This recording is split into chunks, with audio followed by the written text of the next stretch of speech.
प्रधानमंत्री मोदी 9:30 बजे रवाना होंगे और राहुल गांधी भी चेन्नई जा रहे हैं। तमाम राज्यों के कई राज्यों के मुख्यमंत्री भी चेन्नई जा रहे हैं। अंतिम संस्कार चूंकि आज ही शाम 4:30 बजे है। प्रधानमंत्री 9:30 बजे दिल्ली से रवाना होंगे और वो श्रद्धांजलि देने के लिए चेन्नई पहुंचेंगे। राहुल गांधी भी श्रद्धांजलि देने के लिए चेन्नई पहुंच रहे हैं। तो तमाम राजनीतिक दिग्गजों की मौजूदगी कहीं ना कहीं किसी ना किसी रूप में शायद उस राजनीति को नमन करने के लिए भी होगी जिस राजनीति की शुरुआत अपने तौर पर लोगों की ज़रूरतों से जुड़ते हुए जयललिता ने की। 1991 में मुख्यमंत्री बनती हैं तो वह महिलाओं से आग्रह करती है कि आप बच्चों को, और मणिशंकर अय्यर इस वक्त हमारे साथ टेलीफोन लाइन पर जुड़ चुके हैं। मणिशंकर अय्यर जी, तमिलनाडु में जयललिता और जयललिता के जरिए राष्ट्रीय राजनीति किस रूप में अब देखा जाएगा? मुझको तो लगता है कि कमाल की औरत थी और उनके जगह और कोई नहीं आ सकता है।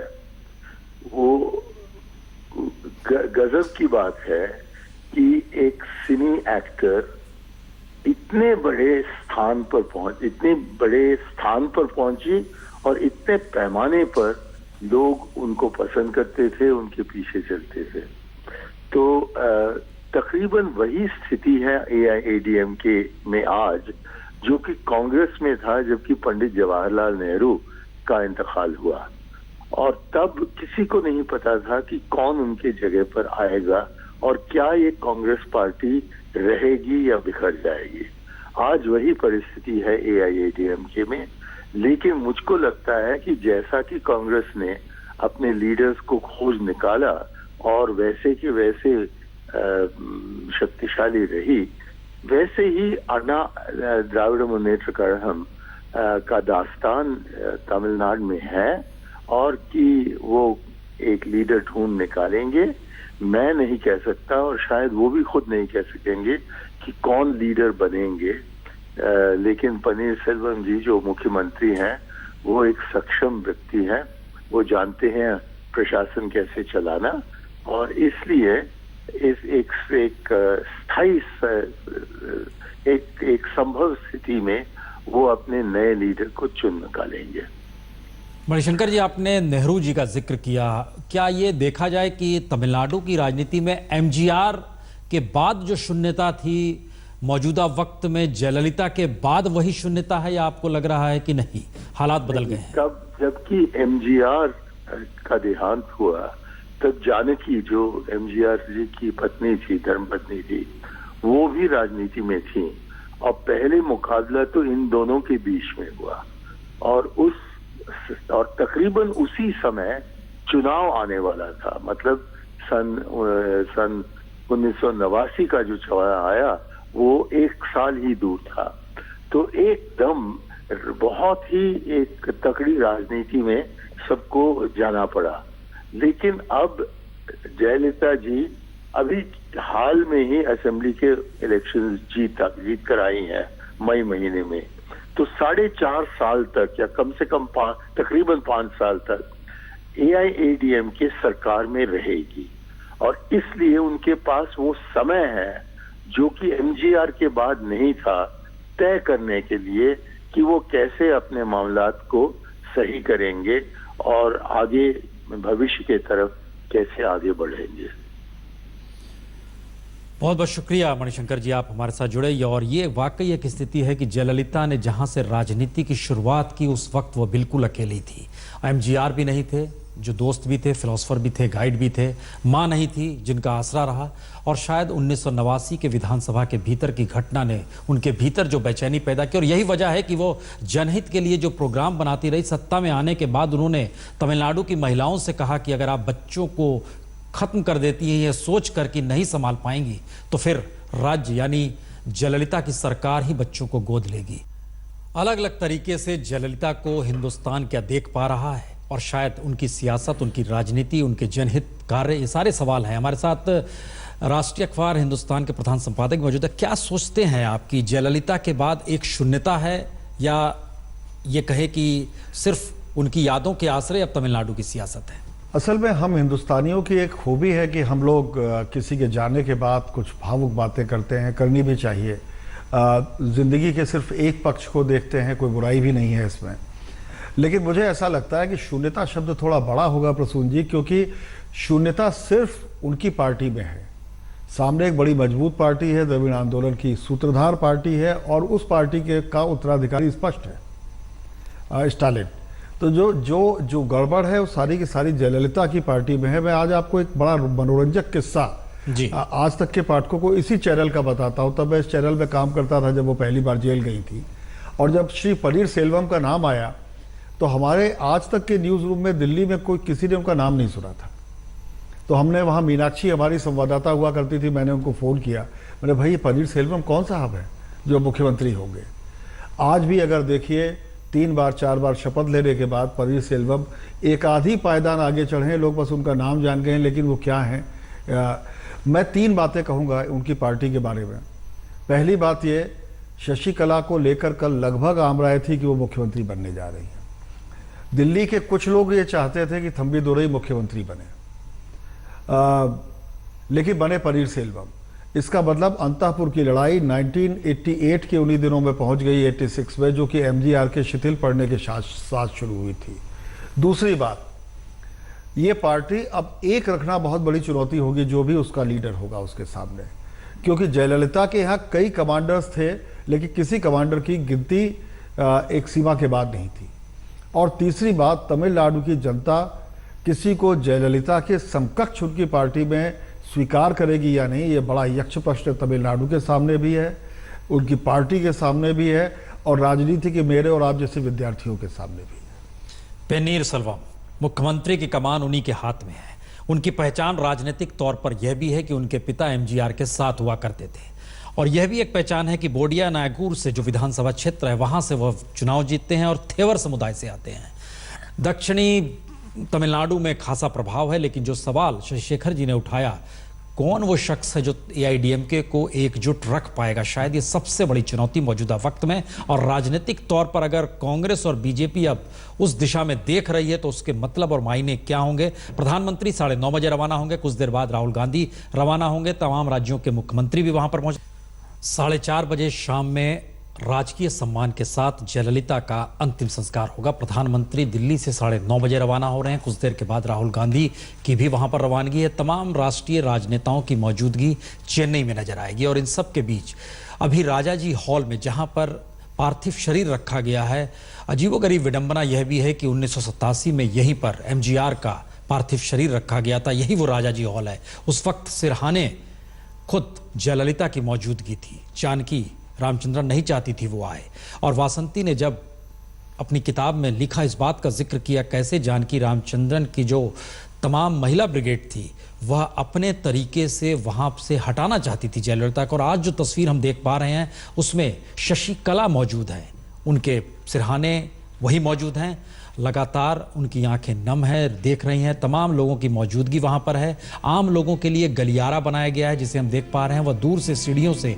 नीचे से गुजरते हुए भी एक तरफ दोनों हाथ जोड़कर कर रहे हैं, और दूसरी तरफ वो बिल्कुल जो जहां पर रखा गया है उनका पार्थिव शरीर, उसके बगल से सीढ़ियों से उतरते हुए जो वीआईपी हैं या जिनकी एक पहचान है वह उनके बगल से गुजर रहा है। इस तरीके से अंतिम श्रद्धांजलि देने के लिए लोगों का तांता लगा हुआ है, और तकरीबन 2 किलोमीटर की दूर पर मरीना बीच है, और माना जा रहा है कि यहाँ से जब रवानगी होगी तो बड़ी तादाद में लोग वहाँ पर मौजूद हैं। लेकिन इन सब के बीच वेंकैया नायडू एक किनारे लगातार बैठे हुए हैं, कल से ही वहाँ पर हैं, और वो ये देखिए वो गलियारा जो हम बार बार जिक्र कर रहे हैं, बहुत ज़बरदस्त व्यवस्था की गई है क्योंकि इतनी बड़ी तादाद में लोग वहाँ पर पहुँच रहे हैं। लेकिन इसके साथ कई सवाल हर जहन में हैं, क्योंकि जयललिता के बाद एआईडीएमके और एआईडीएमके का क्या होगा। पेनीसरम मुख्यमंत्री के तौर पर उन्होंने शपथ ले ली है, 32 मंत्री, रात के 1 बजे शपथ ग्रहण हुआ है, लेकिन बावजूद इसके कई सवाल हर जहन में। हमारे साथ वरिष्ठ जर्नलिस्ट भी मौजूद हैं। उर्मिलेश जी, किस रूप में अब आगे की राजनीति तमिलनाडु के संदर्भ में जयललिता के ना रहने पर देखी जाए?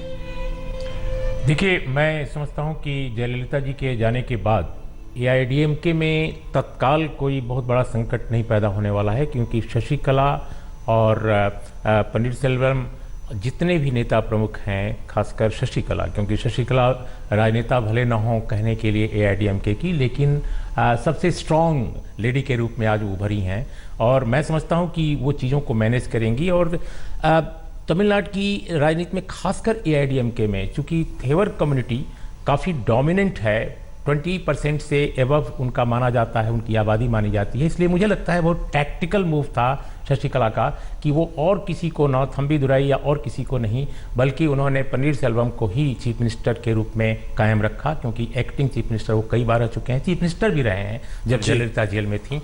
तो अभी हम जरा सा तात्कालिक आपको रोक रहे संकट हैं। नहीं है, तात्कालिक संकट नहीं है, लेकिन एक बात जरूर है कि कोई करिश्माई नेता नहीं है, न तो शशिकला, न तो हम पनीरसेल्वम। इस चर्चा न को तो आगे थम्बी बढ़ाएं। दुराई। हमारे साथ हेमा मालिनी जी जुड़ चुकी हैं टेलीफोन लाइन पर। हेमा जी, जिस तरीके से जयललिता को अब ना रहना, ऐसे में अब भारतीय राजनीति जिस रूप में देखे, लेकिन आप किस रूप में उन्हें याद करती हैं?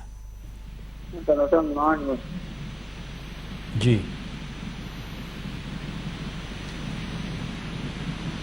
हेमा जी। हेलो। हाँ हेमा जी, किस रूप में आप याद करती हैं जयललिता जी को? जयललिता बहुत ही स्ट्रॉन्ग और एकदम वेरी पावरफुल पर्सनालिटी, जिन्होंने किसी की बात न सुनकर अपने आप में उसने जो भी डिसीजन लिया सब कुछ किया। और इतना आसान काम नहीं है ऐसे in this mains world, in political world, इतना बड़ा काम करना अकेले में, क्योंकि उनका जीवन हमेशा शुरू से ही अकेले ही रही। उनके माताजी थी कुछ सालों के लिए, उसके बाद सारा डिसीजन जिसने भी लिया उसने अपने आप में लेकर इस स्टेप तक आई हैं। ये बहुत ही प्रशंसनीय चीज है उनके लिए। आप खुद सिल्वर स्क्रीन से जुड़े रही, सिनेमा से जुड़ी रही, जयललिता भी वहां से निकलकर राजनीति में आई। उन्होंने ना सिर्फ पहचान बनाई बल्कि एक नई लकीर खींची जयललिता ने। कितना मुश्किल होता है इस तरीके से सिल्वर स्क्रीन से राजनीति में आना और फिर जी। और सिल्वर स्क्रीन में मैं भी उनके साथ पहली फिल्म में साथ थी, तो मैं उस वक्त से मैं जानती हूँ जब हम दोनों का एक ही उम्र है, दोनों 15-16 साल के थे, 14-15 साल के करीब थे दोनों। तो दोनों एक साथ में काम करने के लिए आए थे एक पिक्चर में। उसके बाद वो कंटिन्यू किया, उस पिक्चर से मैं निकल गई थी। तो मैं उस जमाने से मैं उनको जानती हूँ। और वो तमिलनाडु में इतना बड़ा नाम बनाया हिंदी तमिल फिल्मों में, एमजीआर जी के साथ और अलग अलग हीरो के साथ। और बहुत अच्छा डांस भी करती थी, बहुत सारे डांस शोज भी वो करती थी। लेकिन वो अचानक कैसे पॉलिटिक्स में आई और यहाँ पर इतना बड़ा नाम बनाया, ये बहुत ही कमाल का है ये।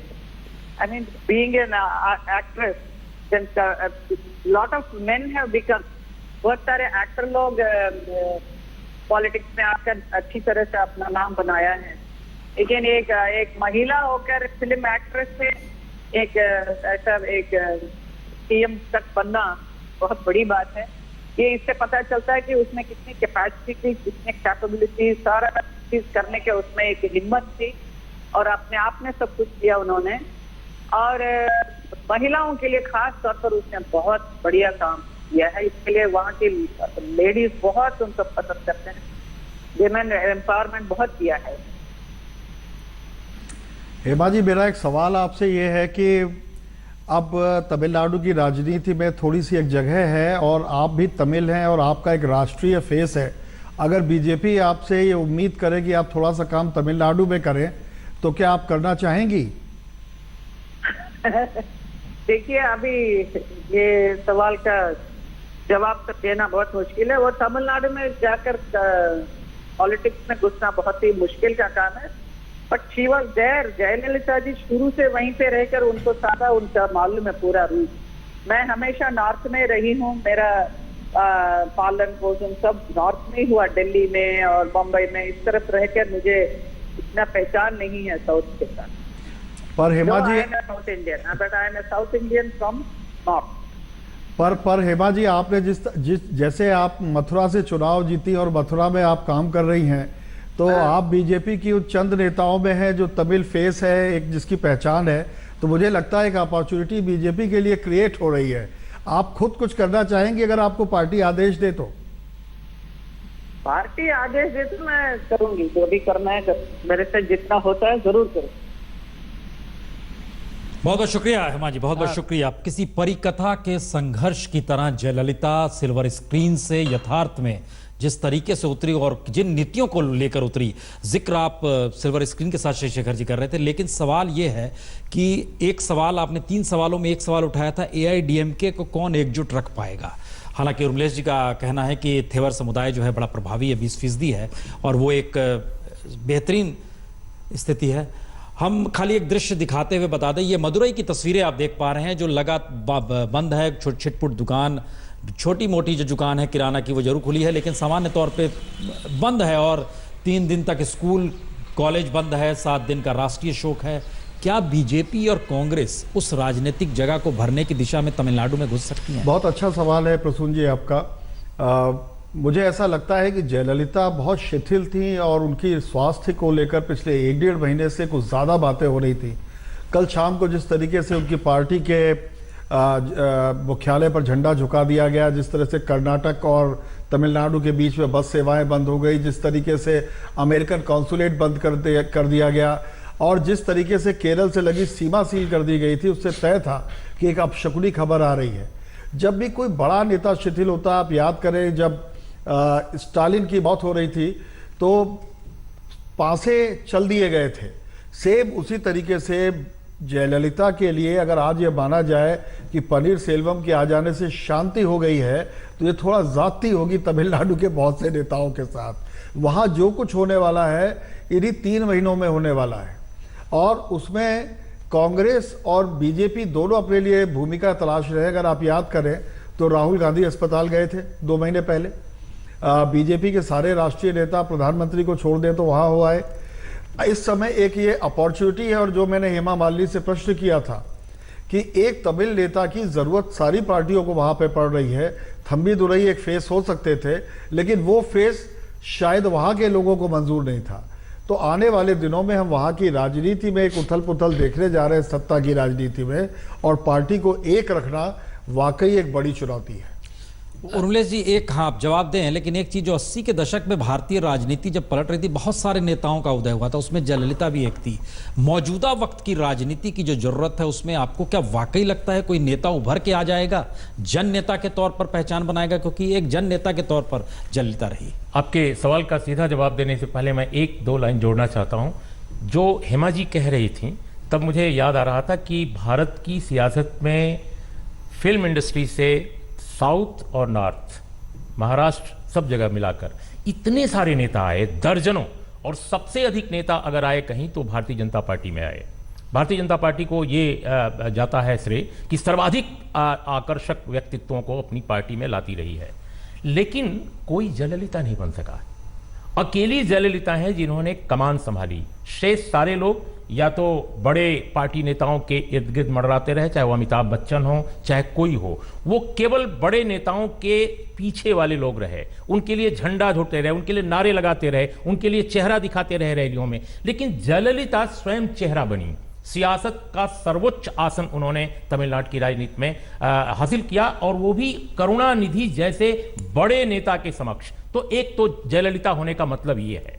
दूसरी बात जो आपका सवाल है, मैं समझता हूं कि आज जैसे अभी थम्बीदुरई का नाम लिया गया, देखिए थम्बीदुरई भी बहुत महत्वपूर्ण नेता हैं और गाउंडर कम्युनिटी से आते हैं, जिसकी आबादी तमिलनाडु में करीब करीब 15% है। लेकिन जयललिता जी के जाने के बाद जो अभी संकट में जब कह रहा था कि तात्कालिक संकट भले ना हो, लेकिन एआईएडीएमके क्या शेप लेगी, कितनी मुश्किलों से शशिकला और पनीर सेल्वम की टीम कैसे बचाएगी पार्टी को, यह कहना बहुत मुश्किल है। लेकिन कांग्रेस और बीजेपी ये दोनों की कोशिश होगी जरूर, मैं सहमत हूं इस बात से, कि कैसे खाली जगह को अपनी ओर से भरा जाए। लेकिन सबसे बड़ा संकट यह है कि कांग्रेस आज की तारीख में तमिलनाडु में कहीं नहीं है।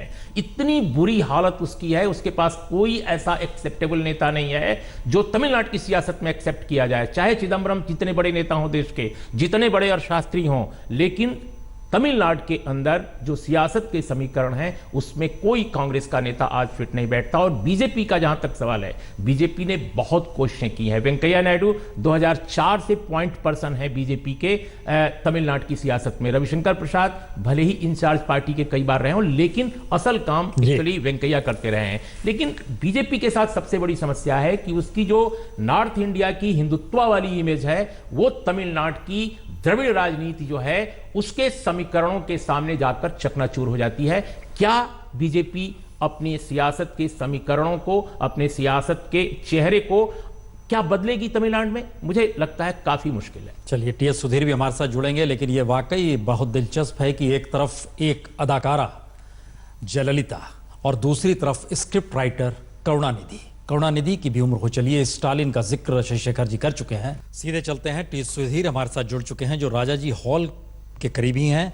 टी सुधीर, किस तरीके से लोगों का जमावड़ा अंतिम दर्शन के लिए और किस तरीके की व्यवस्था अंतिम संस्कार जो कि राजकीय सम्मान के साथ होगा उसके लिए?